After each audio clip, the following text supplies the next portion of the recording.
I'm on the road to recovery in Castle Rock, Colorado. Live from Millville, New Jersey, I'm on the road to recovery. We're on the road to recovery in Morgantown, West Virginia at Mountaineer Field. And live in Scranton, Pennsylvania, I'm on the road to recovery.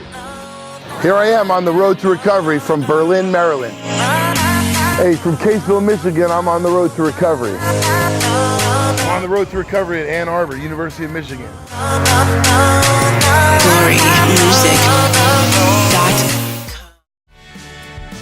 Recovery Army spent some time in Ohio and Pennsylvania. We got a chance to sit down with a young girl, Jessica Neal. Incredible story. So much of it typical but atypical and inspiring me. Beautiful mom, a graduate of drug court. She's able to share her story and inspire me. PA in Ohio, on the road to recovery with Jessica Neal. My addiction started whenever I was about 19 years old. I was introduced to the lifestyle of drugs. In the form of selling them and doing them, but I was more addicted to the lifestyle first. It was a boyfriend at the time, a very codependent, toxic relationship. He got addicted to drugs before I ever did, and basically I became comfortable with his lifestyle and being around it that I thought, you know, I could join his lifestyle. My story is pretty public. Back in August of 2015, Washington County, where I'm from, had a really huge problem with fentanyl. We had 56 of us overdose, I believe, in a span of 2 weeks, maybe even less. I was number 18. I was that addict that thought I was invincible, that, you know, because I've been using heroin for almost 10 years, that, you know, it won't happen to me. And I did. I overdosed, and I was in a Walgreens bathroom stall with my 2-year-old child at the time, locked in the bathroom, and I died in front of my kid. I was on the news all over the world, basically. Washington, D.C. Post was at my house whenever I got out of the hospital for overdosing. I was a big story. I was all over the place. I got clean on August 18th, but I feel like God had a major part in it because I tried all day to get dope and not one person was providing me with it. And like, I'm walking home, it's about 9 o'clock at night, it's dark out, and my dad just comes, you know, strolling by, and usually, like, you know, he says, get in, I tell him, you know, go screw himself. Something told me to get in the vehicle, and I did, and he took me back to my parents' house, and my mom was there. My mom had Lou Gehrig's disease at the time, so she's really sick, and I can remember, like, so much concern with her, and, like, her just talking to me, and, like, I told her that, like, I just wanted to die, and my dad overheard me, so they 302'd me, and that was my clean date. I feel like God had a bigger plan for me, that, you know, I didn't have to go out like that I didn't have to die from this disease. And I actually got 302'd for 3 days, where, like, I kind of detoxed myself.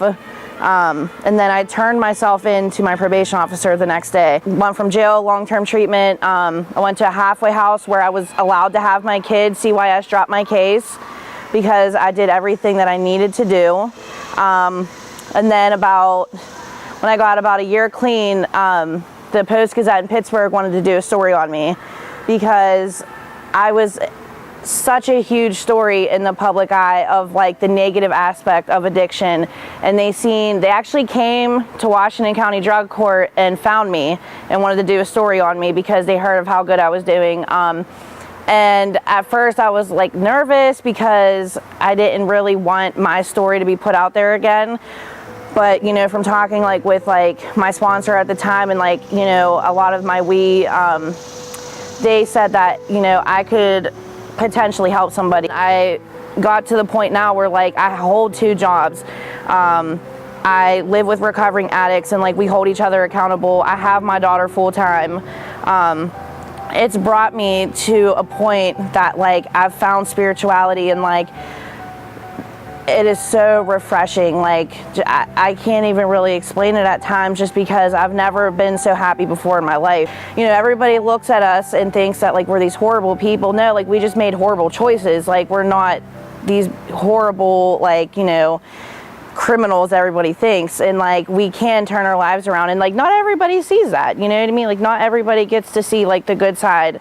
There's a lot more to it. Like I like to be involved in the community. That's what helps me stay clean. Like helping other addicts or anybody in general is what keeps me clean. Hopefully, you know, I'm still gonna be clean. I can't say for certain, you know, because I don't know the future, but I still want to be clean, and I want to be, you know, working in recovery. And like I want my daughter to realize that, like, because she's gonna find out that that happened with her and me, and like it's all over, you know, the internet still. And like I just want her to know that, like, you know, I've tried so hard to get where I'm at, and like I don't want her to fall into the same patterns. But like I